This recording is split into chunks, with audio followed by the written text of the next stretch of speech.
Hello and welcome to Indus News live from Islamabad. I'm Jawad Tehami and these are the headlines.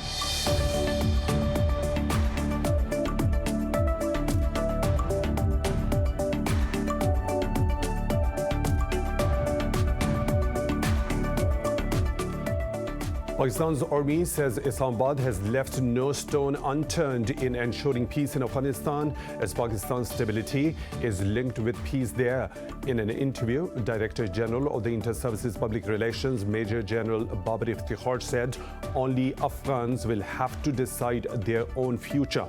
He said Pakistan has upgraded the border control system, deploying regular army troops on all the notified crossings along the Afghan border. The DGISPR added that all illegal crossing points have also been sealed.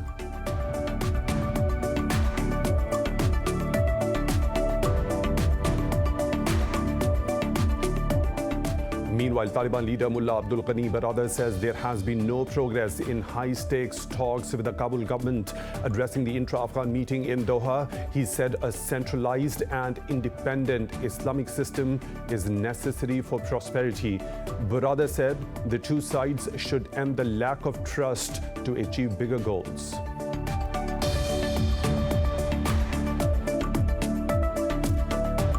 Colombia says a former Haitian Justice Ministry official may have ordered the assassination of President Jovenel Moise. Police Chief General Jorge Vargas says Joseph Felix Badio directed two former Colombian soldiers 3 days before the attack. Meanwhile, Haitian authorities say the slain president's funeral will take place on the 23rd of July.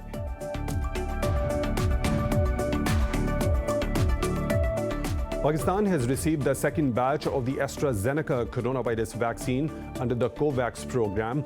This is the country's fourth consignment of COVID jabs under the program. Meanwhile, UK's Health Minister Sajid Javid says he has tested positive for COVID-19 despite having 2 doses of the vaccine. Globally, the coronavirus has claimed more than 4 million lives and infected over 189 million people so far.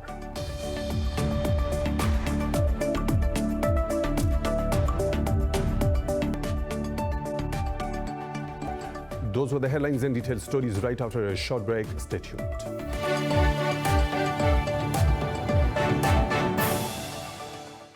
Welcome back, and now for the news in detail. Pakistan's army says Islamabad has left no stone unturned in ensuring peace in Afghanistan as Pakistan's stability is linked with peace there. Director General of Inter-Services Public Relations, Major General Babar Iftikhar, was speaking at a special transmission on regional development. The DGISPR said only Afghans will have to decide their own future. He said Pakistan has upgraded the border control system, deploying regular army troops on all the notified crossings along the Afghan border. The DGISPR added that all illegal crossing points have also been sealed. He said that threat of terrorist sleeper cells is becoming active again due to the situation in Afghanistan. Major General Iftikhar said such terrorist networks have the support of the Indian Intelligence Agency, RAW, and Afghanistan's National Directorate of Security. He continued to say that India has a huge influence on Afghanistan and it has invested billions of dollars in the country to harm Pakistan. He said Pakistan has fought a long war against terrorism and made numerous gains. And there is no longer any organized terrorist infrastructure in Pakistan. And for more on this, we are joined by Lieutenant General retired Amjad Shuaib, a defense analyst joining us from Islamabad. General Shuaib, thank you for your time at Indus News. Pakistan's army says Islamabad has left no stone unturned in ensuring peace in Afghanistan as Pakistan's stability is linked with peace there. Don't you think peace spoilers are actively trying to destroy Pakistan's efforts for the Afghan peace process? These spoilers are spoilers. They are not interested in stability of Afghanistan. Actually, this should have been the people of Afghanistan should have been bothered about the peace in their country. But unfortunately, they have very selfish leaders and they cannot look beyond their own interests. Ashraf Ghani, particularly, he not only is playing in the Indians' hands, but at the same time, he wishes to be the president. He doesn't want to leave, and we all know that he is not acceptable to the Taliban, but still he wants to cling to the position. So that way, once you are not prepared to sacrifice for a better cause, for a greater cause, then naturally the things will go in whatever direction then these can be pulled. Ashraf Ghani has been blaming Pakistan for various things, and I can think of one reason. And the reason is that he wants that Pakistan should support him. We should say that Ashraf Ghani is the president and Taliban should accept and they should agree to that. Only then he'll think that we are not supporting the Taliban. But short of that, he will always say that Pakistan is favoring Taliban and we are sending troops there or we are sending the volunteers to fight against them. This is all rubbish, but unfortunately this is what is happening, and it is because of the Indian intervention. India is absolutely monitoring everything. They have a strategic partnership agreement which they signed in 2010, and since then, 2011, October, and since then, whatever they have to say, whatever action they have to take, they have to consult the Indians. And Indians definitely, they want to look after their own interest, and their interest is to keep the Afghan pot boiling. General Shoaib, DG-ISPR Major General Babar Iftikhar says the recent terrorist attacks in Pakistan have link with a recent security situation in Afghanistan. Who do you think, who could be behind these attacks? Yes. See, the last incident particularly, it has bearing on our relationship with China and at the same time, Chinese investment in Pakistan. And there are powers who do not want to see this pact progressing. CIA is very much involved in it.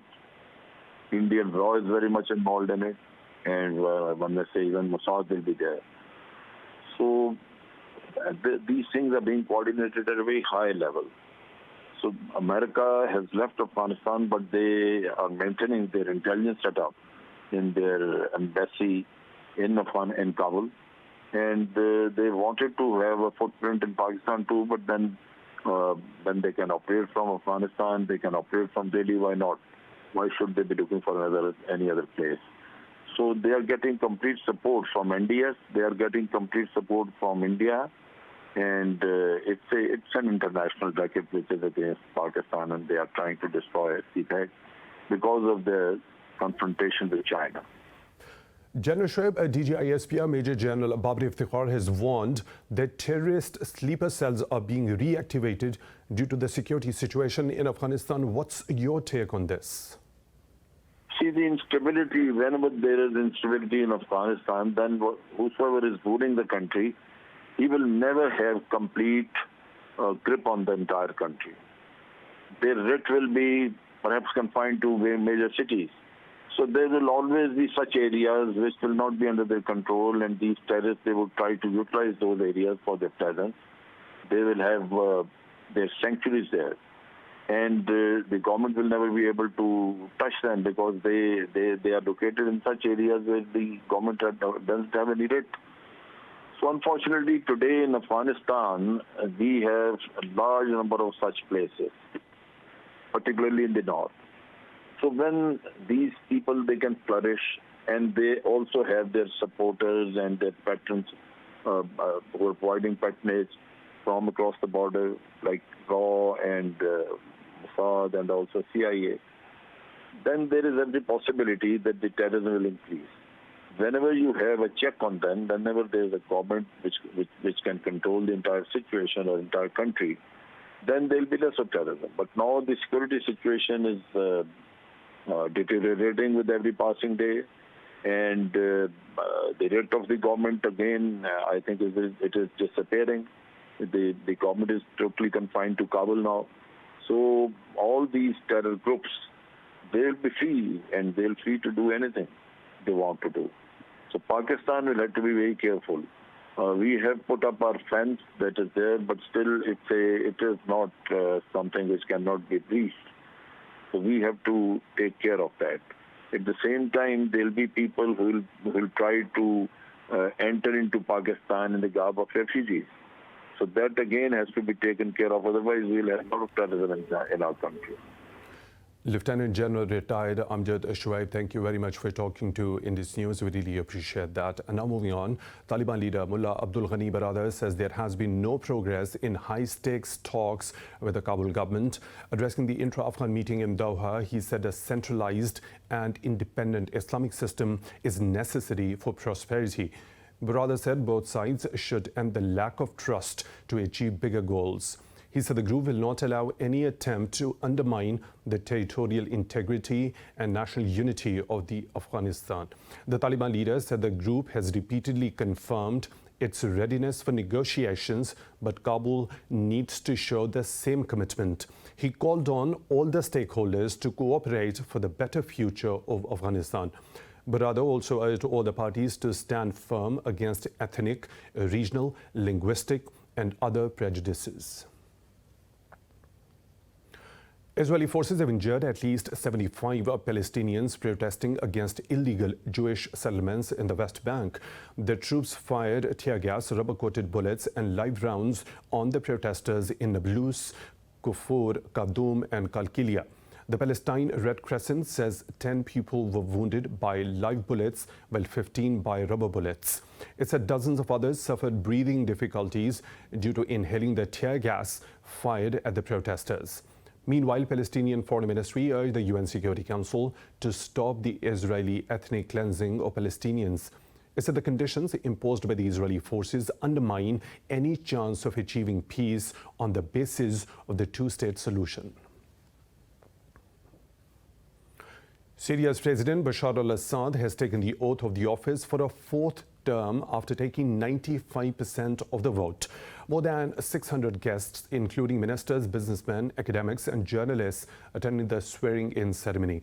In his inauguration speech, Assad said the country's economic woes are due to the funds of up to $60 billion being stuck in ailing Lebanese banks.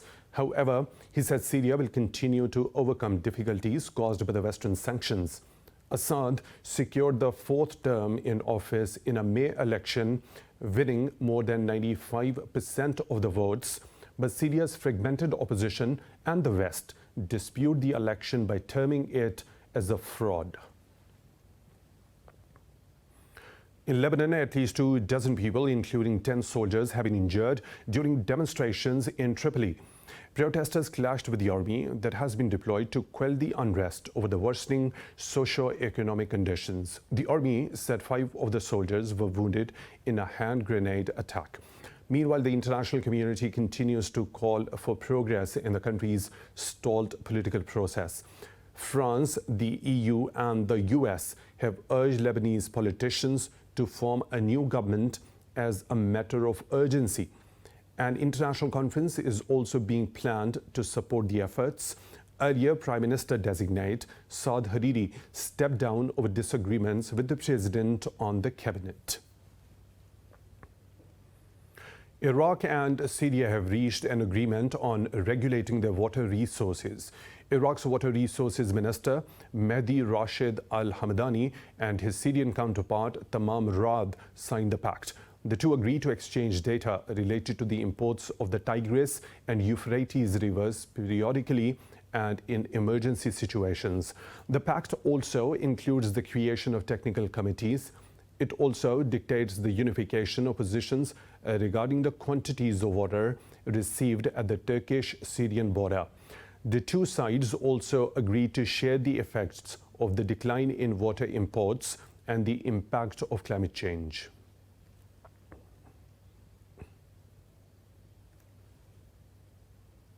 More stories to follow right after a short break. Stay tuned.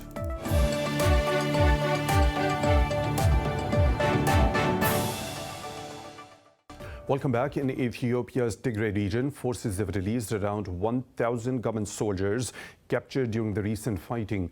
The ruling party's chief said both sides prepared for a showdown over contested land in the west of the region. Tigray People's Liberation Front's chief told media that more than 5,000 soldiers are still in custody and they will keep the senior officers for trial. However, Amhara Regional Administration spokesman said he has no information on the release. Fighting broke out in the region in November when the government accused the TPLF of attacking military bases across the region. Thousands of people have died in the fighting and around 2 million have been displaced so far. Colombia says a former Haitian Justice Ministry official may have ordered the assassination of President Jovenel Moïse. The development follows a preliminary investigation involving Haitian and Colombian authorities alongside Interpol. Police say Joseph Felix Baidio gave directions to 2 former Colombian soldiers 3 days before the attack. Police Chief General Jorge Vargas said Baidio also worked in the anti-corruption unit with the General Intelligence Service. Meanwhile, Colombia's Vice President and Foreign Minister Marta Lucia Ramirez said Bogota will send a consular mission to Haiti. Ramirez said they will meet with detained Colombians.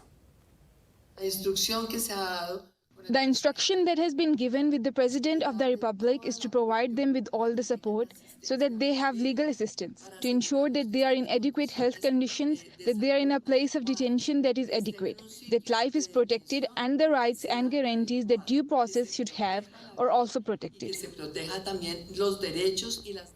Haitian authorities say the slain president's funeral will take place on the 23rd of July. Now moving on, Beijing has strongly condemned U.S. sanctions on Chinese officials, saying it will firmly retaliate against American bullying. Washington imposed curbs on 7 Chinese individuals over what it calls Beijing's crackdown on democracy in Hong Kong. In a statement, Foreign Ministry's branch in Hong Kong said the U.S. move has seriously violated international law. It called Washington's sanctions and updated business advisory extremely unreasonable. The office accused the U.S. of smearing Hong Kong's business environment and endangering China's national security. It urged Washington to immediately cease interference in Hong Kong and China's internal affairs.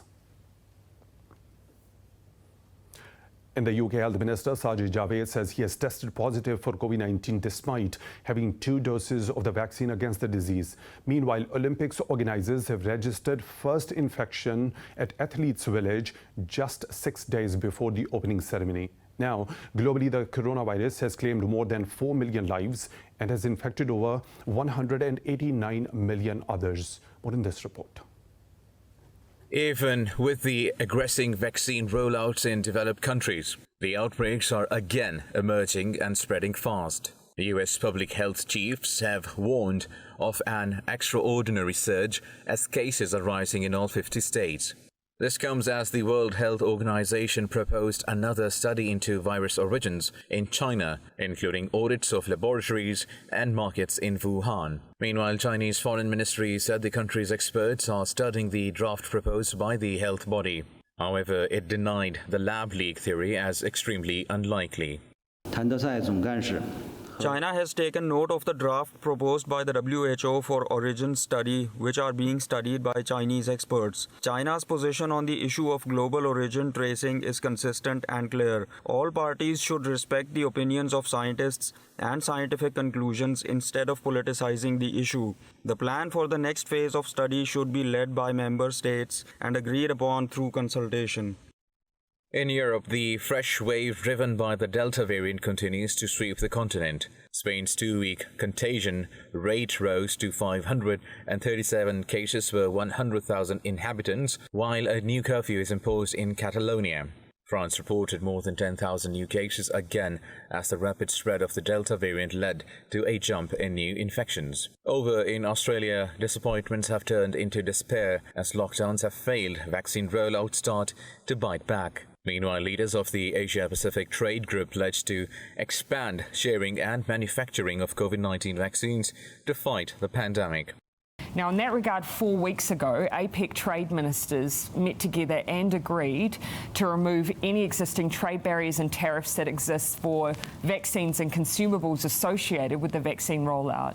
It may surprise you to know that vaccines can in some cases face tariffs of 6%. Vials and packaging, 20% in some cases. Syringes face tariffs. So it is a very real problem that APEC economies have the ability to remove. Meanwhile, Thailand has imposed a nationwide ban on public gatherings and is considering more restrictions amid record cases. Pakistan has received the second batch of the AstraZeneca coronavirus vaccine under the COVAX program. This is the country's fourth consignment of COVID jabs through the program. The country recorded 39 more deaths from the virus in the past 24 hours. The health ministry says the death toll has reached 22,760. The ministry said more than 2,700 people tested positive overnight. It said the caseload has crossed 986,000, out of which over 918,000 people have recovered. In Indian-occupied Kashmir, the all-party Hurriyat Conference has urged the UN to stop Indian aggression on a Muslim majority on the International Justice Day. A spokesperson for the conference said Modi-led Indian regime abrogated Articles 35A and 370 to change the demography of the valley. He said the Hindu bureaucracy has replaced the Muslim officers and started terminating government employees. Kashmiri leader Yasin Malik's wife, Mishal Malik, has also called on the global community to break silence over Indian atrocities in the valley. In India, authorities have continued to demolish thousands of homes in a village near New Delhi, despite protests by the UN experts. Earlier, the Supreme Court gave a ruling saying the forest land must be cleared, raising structures there. Bulldozers began the operation this week at Khori settlement, home to a Muslim majority. Rights activists say the settlement has been home to migrant workers and poor laborers for over 30 years. They added that the forest was destroyed by mining decades ago. The annual Hajj pilgrimage has started in Saudi Syria, Makkah. Pilgrims perform a tawaf around the Kaaba while maintaining a social distance. Some 2.5 million pilgrims used to visit the holiest sites of Islam in Makkah and Medina for the week-long Hajj. In response to the pandemic, Saudi Arabia has restricted the Hajj to its own citizens and residents for the second year running. The event will be limited to a maximum of 60,000 vaccinated participants. A Hajj ministry spokesperson said every 3 hours, 6,000 people enter to perform the tawaf on arrival. He said a sterilization process is carried out at the sanctuary after each group leaves. In the Philippines, Senator and boxing star Manny Pacquiao has been voted out as the leader of the country's ruling party. Speaking in the assembly, Duterte said that the party was strong and united in consolidating ranks until the end of his term and beyond. Pacquiao is seen as a possible contender to succeed Duterte in next year's presidential election. He has long been among the president's strongest supporters, backing his war on drugs and bid to reintroduce the death penalty. But ties between them soured last month after Pacquiao slammed Duterte's alleged soft stance on China and record on fighting corruption. The death toll from flooding in Western Europe has risen to at least 160, while hundreds remain missing. A record rainfall caused rivers to burst their banks, devastating the region. Germany authorities say 90 people lost their lives in the Rhineland-Palatinate region. They say a further 43 people have died in neighboring North Rhine-Westphalia. In Belgium, the floods have claimed 27 lives so far. Waters are receding across much of the affected regions. But officials fear that more bodies might be found in cars and trucks that were swept away. European leaders have blamed the extreme weather on climate change. Experts say global warming makes torrential rainfall more likely. Heavy rains also hit Switzerland and Luxembourg, while the Netherlands has declared a national disaster in one southern province. The United Nations says at least 75 children have been killed in Myanmar since February's military coup.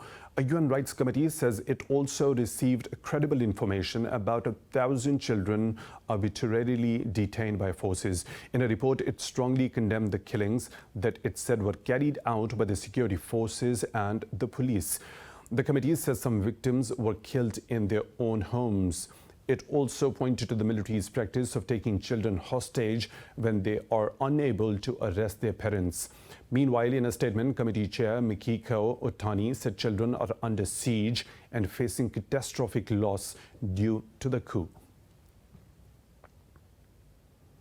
US President Joe Biden says the spread of COVID-19 misinformation on social media is killing people. Talking to reporters, Biden said the misinformation is holding people back from getting vaccinated. Meanwhile, Facebook says it will not be distracted by such accusations. Spokesperson Kevin McAllister said the facts show the Facebook is helping save lives. The White House has been increasing pressure on social media companies to tackle disinformation. It's time for a short break. We'll be back with more stories. Stay tuned.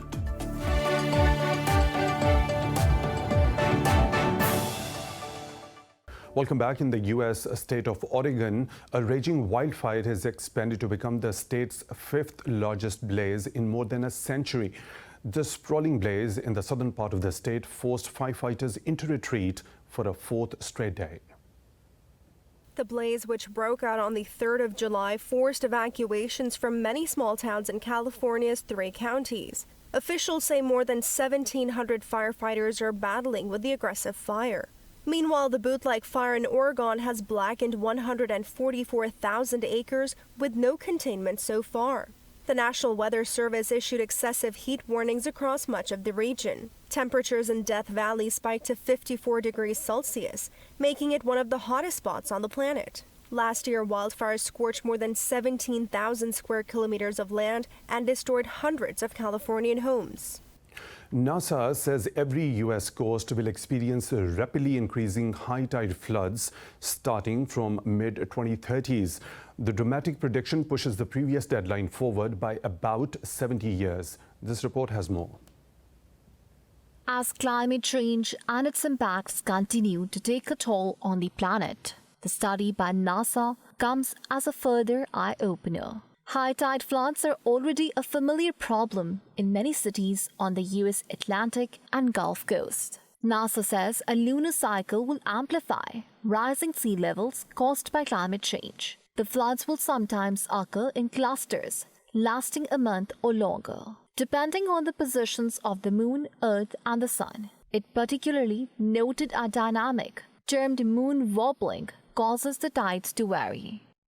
But when we look at the other factors causing sea level to change, we focused in on one in particular. So what we call the nodal cycle, associated with basically the orientation, the relation of the moon relative to Earth. And what happens is that there's this very long period signal, roughly 20 years.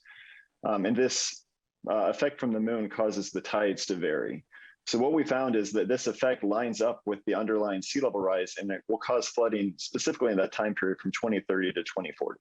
NASA says the effect of the dynamic highlighted by the team applies to the entire planet. It noted the northern coastlines, like in Alaska, are rising due to unrelated geological processes. The study is already gaining traction as it changes the perception of the impacts of sea level. But this study shows that because of how these different factors combine, we're going to see some near-term effects worsening in locations that are already feeling those effects, but starting in locations where they're not. So I think this is eye-opening for a lot of people. But again, I think it's really critical information for planners, and I think there's a great amount of interest in trying to get this information from science and scientists into the hands of planners. Scientists identified coastal areas low enough to make them vulnerable to a 1-meter rise in sea level. They found that 62% of these low-lying areas are located in the tropics, with a third of the total in Asia. In Japan, Tokyo 2020 marks 10 years of reconstruction efforts since 2011 earthquake and tsunami, with a performance by a giant marionette. In Tokyo, performers manipulated dozens of cables to make the 10-meter tall puppet, dubbed Moko, walk and gesticulate across the stage. According to the Tokyo 2020, Moko symbolizes the strength, resilience and kindness of people affected by the disaster. Tokyo 2020 President Saiko Hashimoto also attended the ceremony.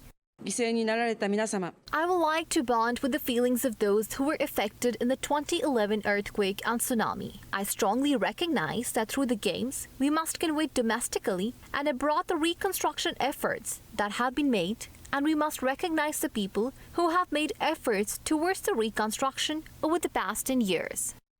The massive earthquake and tsunami that hit northeastern Japan left more than 20,000 people dead or missing. The government has turned the recovery of areas hit by the earthquake into a symbol of national revival ahead of the Tokyo Olympic Games. And now for weather updates, we have Munib Hamid with us.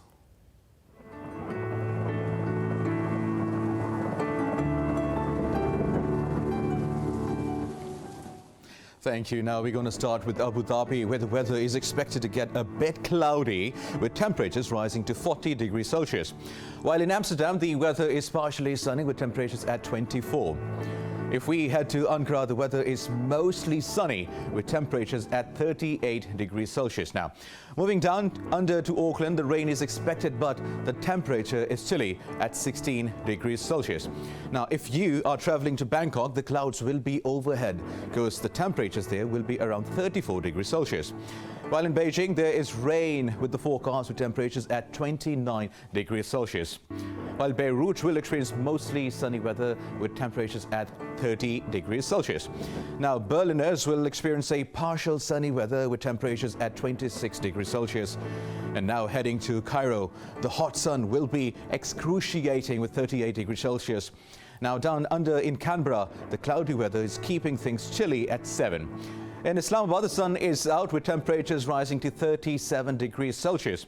While in Jakarta, the temperatures are steady at 32 degrees with clouds overhead. That's all for you now. Back to you. Thank you, Munib, for the weather updates. And that is all for now. For the latest updates, you can follow us on social media at Indus News.